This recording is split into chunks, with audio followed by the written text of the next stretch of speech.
Estimados participantes, soy Adolfo Carreño y les doy la bienvenida a los cursos de Supply Chain y Logística. En esta oportunidad vamos a hablar en el siguiente módulo acerca de los factores de costo y tiempo en el servicio de transporte o en la contratación del transporte en la cadena de suministro.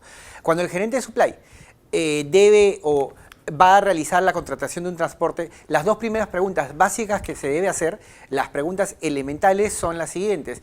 ¿Cuánto me va a costar y en qué tiempo lo va a transportar, ¿no? Entonces son variables básicas. Costo y tiempo son variables que van de la mano. Por lo general, un costo alto de transporte está asociado a tiempos cortos, ¿no? Y al revés también, tiempos cortos están asociados a costos muy bajos. Esto tiene un impacto considerable también en los niveles de inventario en la cadena. Es decir, ¿qué sucede?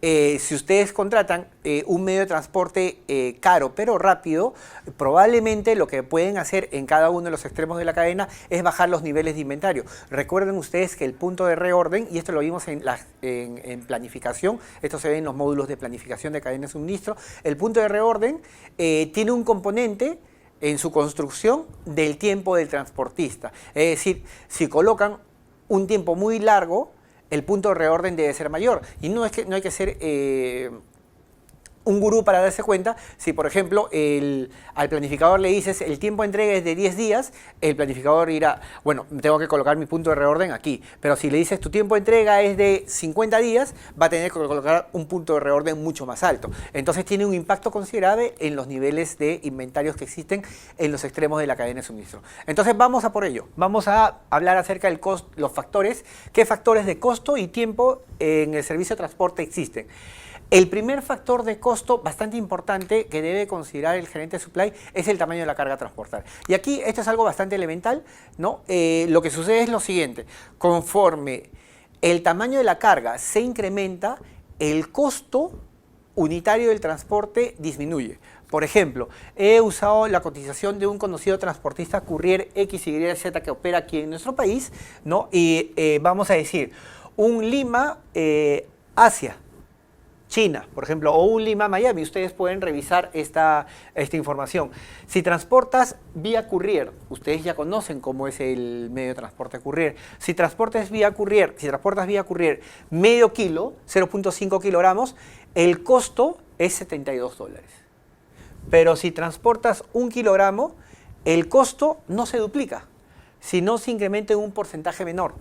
Si transportas 1.5, el costo no se ha incrementado en un 50%, se ha incrementado en un porcentaje mucho menor. Conforme vas incrementando el tamaño de la carga a transportar, el costo unitario va disminuyendo. Los incrementos no siguen en la misma proporción, ¿no? El incremento en el tamaño de la carga no sigue al incremento en el costo del transporte. El costo del transporte se incrementa en un menor tamaño, ¿no? Entonces, esto es muy importante al momento de planificar el transporte, ¿no? Es decir, cuanto el tamaño de la carga sea mayor, los costos del transporte van a reducir. Pero ¿cuál es el impacto en la cadena de suministro? El impacto es que los niveles de inventario, ya sea en origen o ya sea en destino, se van a elevar, ¿no? Porque tienes que transportar una cantidad mayor, ¿no? Desde el punto de vista del gerente de supply, la carga consolidada tiene un costo de transporte mayor que la carga de camión completo. Si, por ejemplo, el gerente de supply tiene que elegir entre transporte consolidado, recuerdan, el transporte consolidado es no llenas el camión completo, entonces cotizas con un consolidador de carga y le dices, mira, ¿sabes qué? Envíame esta carga consolidada. El consolidador de carga te va a cobrar por los kilogramos o los metros cúbicos que transportes, ¿no? La otra alternativa que tiene el gerente de supply es, por ejemplo, transportarlo en un camión completo. Pero si transporta en un camión completo va a tener que transportar una carga mayor. El flete va a ser el flete por el camión completo, que siempre es menor, ¿no? Si lo comparas con el flete de carga consolidada. En el siguiente ejemplo, que tiene valores bastante reales y que puedes encontrar en nuestro país, podemos ver esto. Un flete de camión completo de 30 toneladas de capacidad de Lima a Cusco tiene un costo de 4.500 a 5.000 soles, ¿no? Este mismo transportista que te cobra 4.500 a 5.000 soles para este transporte de camión completo, también te puede decir, la tarifa, si envías consolidada, si no llenas las 30 toneladas de capacidad, si tienes, por ejemplo, 500 kilogramos o 1.000 kilogramos, ¿no? La tarifa de carga consolidada es de 1.5 a 1.6 soles por kilogramo de Lima a Cusco. Entonces, si lo ves desde el punto de vista del transportista, si el transportista alquila el camión ¿no? Si alquila el camión completo a una empresa, va a cobrar los 4.000 o 5.000 soles y ahí tiene utilidad. Pero si, por ejemplo, en lugar de alquilar el camión a una empresa, lo que hace es venderlo como carga consolidada. Entonces, cuando vende como carga consolidada va a cobrar 1.5 soles por kilogramo. Si hay 30 toneladas, estamos hablando que podría obtener hasta 35.000 soles. El problema está que consigas clientes que llenen el camión. Muchas veces el problema para el mismo transportista es que no consigue clientes para que llene el camión. Pero si los tuviera y les cobra esta tarifa, no podría sacar a ese viaje 35.200 soles. Entonces, claramente ustedes pueden ver que para el gerente de supply lo más barato, lo más económico es transportar carga consolidada. Transportar carga en camiones completos. La carga consolidada o tamaños pequeños de carga tienen un extra en el costo del flete. ¿Ok? Ustedes tienen este ejercicio 2 para hacerlo en casa, sin ningún problema, es bastante sencillo, le he cambiado algunos números, no hay mucha complejidad aquí, ¿no? El tamaño del vehículo de transporte claramente también impacta en los costos del transporte. Por ejemplo, aquí les estoy mostrando las economías de escala que hay en el transporte para fletes, ¿no? Por ejemplo, este camión de 10 metros cúbicos o 1.5 toneladas de capacidad, recuerden la relación en el transporte carretero, 1.5 toneladas por 6 y tienes la capacidad en metros cúbicos, ¿no? 3 por 6, 18 aproximado, 5 por 6, 30, 7 por 6, 42 aproximado. Ok, muy bien. En Lima, cuando contratas el flete, casi todos los fletes que contratas están divididos por zonas, ¿no? Zona 1 es el centro de Lima, zona 2 la periferia y zona 3 desde Callao, Chorrillos, Lurín, Villa El Salvador, Pachacamac, etc. Estos distritos están en la zona 3. Si tú contratas un flete para la zona 3, para estos distritos acá, un camión de 10 toneladas te cuesta 245. Uno de 20 que le dobla la capacidad no dobla el precio del flete, se incrementa solamente en un porcentaje nuevamente menor, ¿no? Llega a 310. Un camión de 30 toneladas no sube el flete en un 50%, sino en un porcentaje, siempre es un porcentaje menor. Cambias el tamaño, duplicas o incrementas la capacidad del camión, el flete no sigue la misma relación, el flete siempre va un poco más retrasado, es decir, no se incrementa en la misma proporción. Incrementas el tamaño de la unidad de transporte, pero el flete no se incrementa en la misma proporción, ¿no? Entonces, hay escalas en el transporte, en el tamaño del vehículo de transporte, ¿no? Ustedes pueden representar esta escala que hay, estos costos más bajos, en una gráfica y el costo unitario en soles por tonelada, soles por metro cúbico, tiene una curva de este tipo, ¿no? Tiene esta forma de curva. Es decir, si transportan en unidades pequeñas, por ejemplo, aquí, ¿cuánto te sale el metro cúbico? Te saldrá 24 soles. Está por acá. Si transportas en una unidad de 20 metros cúbicos, ¿cuánto te sale el metro cúbico? 310 entre 20, 15 soles. De 24 soles bajas a 15 soles. Es decir, conforme se incrementa la capacidad, ¿no? El costo unitario va a disminuir, ¿correcto? La utilización también es bastante importante, esto es bastante sencillo de entender. En primer lugar, lo que ustedes tienen que saber es que la utilización de un vehículo de transporte se mide, y esto es básico, se mide al peso o al volumen, ¿no? Se mide al peso o al volumen, ¿no? Es decir, tú puedes contratar un camión que tenga una capacidad de 10 toneladas, su costo es de 350 soles, pero si cargas 2 toneladas, estás utilizando el 20%, 2 entre 10, ¿no? Y el costo unitario de transporte te sale 350 soles por cada tonelada, por cada una de las 2 toneladas, te va a salir 175 soles la tonelada, ¿no? Esta es una contratación ineficiente, ¿no? Porque si tienes 2 toneladas tendrías que usar un camión de 2 toneladas, ¿no? Entonces aquí lo que tienes es esto de acá, ¿no? Tienes que tener cuidado si vas a contratar un camión completo, tienes que llenar la capacidad de ese camión. Eso es lo que tienes que buscar. Ahora, tú puedes llenar la capacidad en dos variables, en peso y volumen,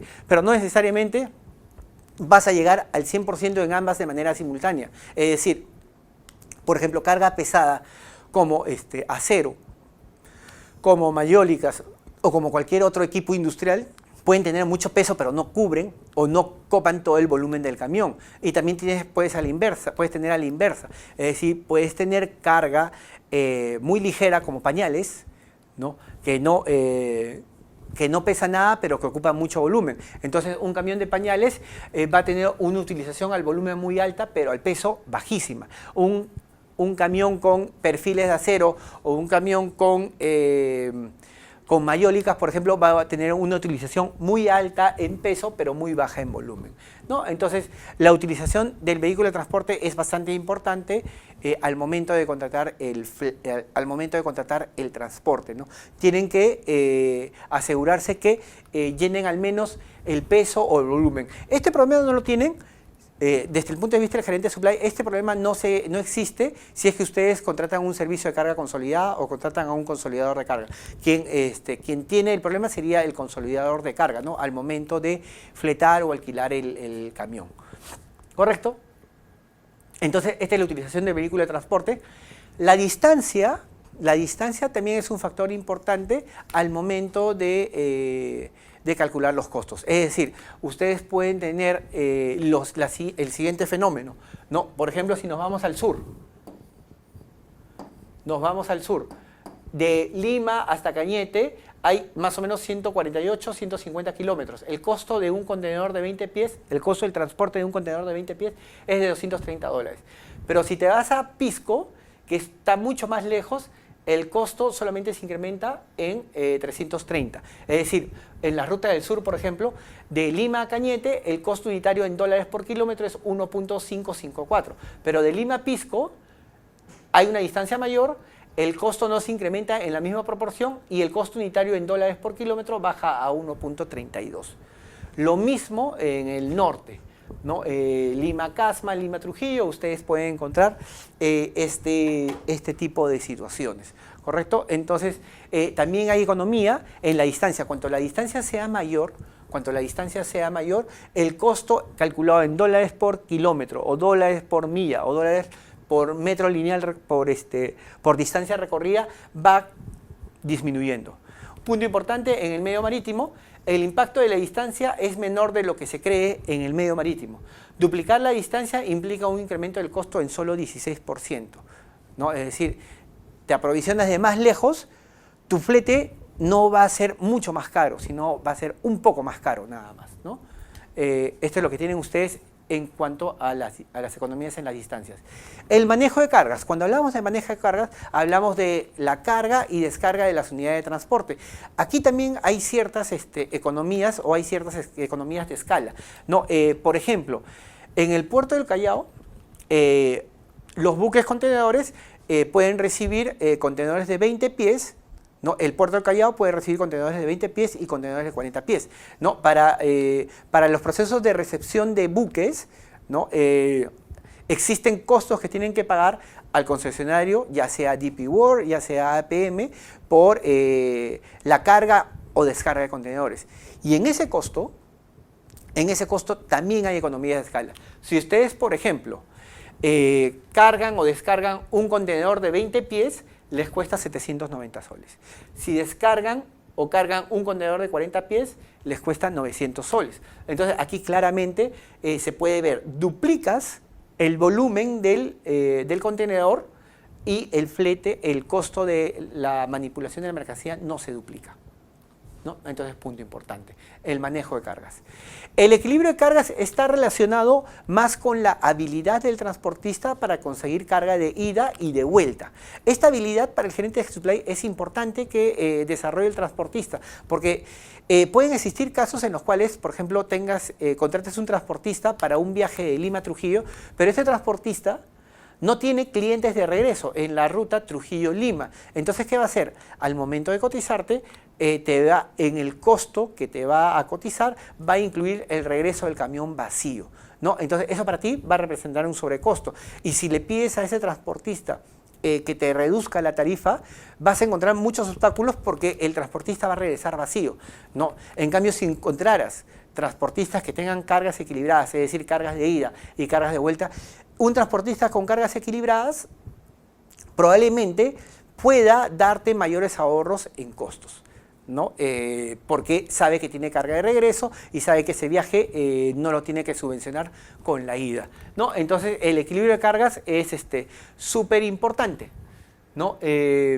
encontrar transportistas que tengan la carga equilibrada, ¿no? Pero esto es algo bastante difícil de encontrar. Es fácil de decir, pero difícil de hacer, ¿no? En nuestro país, por ejemplo, tienes carga de Lima en dirección a provincias, pero no necesariamente en en los mismos tipos de unidades de transporte puedes obtener cargas de provincias para Lima, ¿no? Es decir, lo que envías de Lima para provincias pueden ser productos manufacturados, pero lo que recibes de provincias para Lima es otro tipo requiere otro tipo de camión. Es decir, no puedes usar generalmente los mismos camiones que mandas en una dirección en la otra dirección, ¿no? Entonces ahí también tienen un problema de equilibrio de cargas, ¿no? Esto es bastante difícil de lograr, pero es importante porque impacta en el costo. Factores de tiempo. El tiempo en tránsito. ¿Qué hay con el tiempo en tránsito? Para distancias pequeñas, y esto es bastante intuitivo, no tenemos que tener una gráfica con números científica que demuestre claramente esto, ¿no? Sino basta con mucho sentido común. Para distancias muy pequeñas, el medio más rápido es el carretero, ¿no? Un Lima, probablemente, no sé, una ciudad cercana, Barranca o Huacho, etcétera, con un transportista carretero que está en verde, ¿no? Lo vas a hacer bastante rápido, pero ¿no? Con esto de acá lo vas a hacer bastante rápido, ¿no? Un transportista aéreo probablemente sea un poquito más caro hasta cierto momento, ¿no? En cierto momento, a partir de cierta distancia, el carretero se vuelve más lento, pero el transportista aéreo mucho más rápido. Recuerden que los transportes aéreos tienen procesos de embarque y desembarque, ¿no? Entonces ahí hay bastantes tiempos muertos ahí que tienen que considerar, ¿no? Esto se refiere, esta es una gráfica que compara el tiempo promedio desde el origen hasta el destino, de puerta a puerta, ¿no? Entonces tienen ustedes esto de acá, mientras que un camión con carga consolidada o un transportista consolidador, el proceso mismo de consolidación tiene su tiempo, toma su tiempo, ¿no? Entonces, ¿qué va a suceder? ¿No? Un transportista de carga consolidada va a tener un tiempo mucho más largo, ¿no? Para determinadas distancias, ¿no? El transportista aéreo, largas, el transportista aéreo es súper rápido. Si contratas un camión exclusivo, lo vas a hacer rápido también, pero si tu carga no completa el camión, ¿no? Entonces vas a usar un servicio de carga consolidada, vas a tener que esperar a que el transportista termine de consolidar el camión y vas a tener un tiempo mayor. Lo mismo, en la misma lógica con el ferroviario, ¿no? Pero lo que sucede con el ferroviario es que el transporte mismo, el vehículo o la unidad de transporte en sí, es lenta por sí misma, ¿no? Entonces, estos son los tiempos en tránsito. Y luego también tienes, además del tiempo en tránsito, que es lo primero que estamos analizando, ustedes tienen la variabilidad. La variabilidad también es importante. ¿Por qué razón? Esto lo vimos nosotros en el trabajo del planificador. El planificador, al definir su estado de seguridad, el planificador, al definir el punto de reorden, el planificador debe considerar el tiempo en tránsito y la variabilidad de ese tiempo en tránsito. Si tienes una alta variabilidad, los estados de seguridad, el punto de reorden va a tener que subir. Si tienes una baja variabilidad y es un transporte confiable, el stock de seguridad y el punto de reorden también va a bajar. Es decir, está afectada la variabilidad del transporte, afecta los niveles de inventario en la cadena. Es por esto que el gerente de supply le pone lupa también a este factor, ¿no? Entonces, ¿qué sucede? Aquí sucede algo bastante interesante, ¿no? Sucede lo siguiente. La variabilidad del tiempo en tránsito está relacionado con ¿qué? Con efectos del clima, tráfico, huelgas, etcétera, ¿no? Y afecta el desempeño del transportista. Pero sucede algo curioso, ¿no? Sucede lo siguiente. El medio marítimo es el de mayor variabilidad. Por ejemplo, ustedes pueden decir lo siguiente. Un tránsito Callao, Lima, Callao, Hong Kong, o al revés, Hong Kong, Callao, lo que fuera. El transporte, digamos, en travesía, hay tormentas y se demora 2 o 3 días, ¿no? Entonces, esa es una variabilidad, 2 o 3 días que estás perdiendo, probablemente en ventas o lo que fuera, ¿no? Tienes 2 o 3 días, hasta 5 días de atraso. Muy bien. Es bastante largo, ¿no? Es un atraso bastante largo. Por ejemplo, si hicieras ese mismo viaje, pero por aéreo, ¿no? El aéreo se demoraría de repente un día. Entonces tú puedes decir y razonar de la siguiente manera, ¿no? El de mayor variabilidad es el marítimo y menor variabilidad es el aéreo, lo cual es correcto, pero si lo comparamos solamente medido en términos absolutos. Si lo comparas como porcentaje, la cosa cambia, porque un tránsito marítimo, ¿no? Hong Kong-Callao o China-Callao puede demorarse 5 días, por ejemplo, 5 días de una travesía que demora 45 días. Eso es un noveno o es 11%, 0.111 o 11%. Pero un atraso en el medio aéreo de 1 o 2 días, vamos a decir 2 días, para un tiempo en tránsito también de 2 días o de 3 días, ¿no? Estamos hablando del 100%, del 60%, porcentualmente, ¿no? Es mucho mayor. Entonces, si tú mides la variabilidad en términos absolutos, el marítimo es el de mayor variabilidad y el aéreo es el de menor variabilidad o más confiable. Pero si lo mides en términos relativos, es decir, comparado con su tiempo en tránsito, ya la cosa cambia. El tiempo en tránsito se refiere al tiempo promedio de entrega que le toma a un envío desplazarse desde el punto de origen hasta el punto de destino, ¿no? Muy bien, ese es el tiempo en tránsito, ¿no? La variabilidad del tiempo en tránsito se refiere a las desviaciones que existen, el del tiempo de entrega real y el promedio e impacta sobre el estado de seguridad, ¿no? Ambos impactan sobre el estado de seguridad y sobre el punto de reorden, ¿no? Ambos, ¿no? Aquí ustedes tienen que poner, ambos impactan 2 puntos, en el punto de reorden y en el stock de seguridad, entre otras cosas, ¿no? Ok, listo. Muy bien, señores, eso es todo por el momento. En los siguientes videos vamos a seguir analizando el medio de transporte y las decisiones que tiene que tomar el gerente de supply para la contratación de los mismos. Muchas gracias.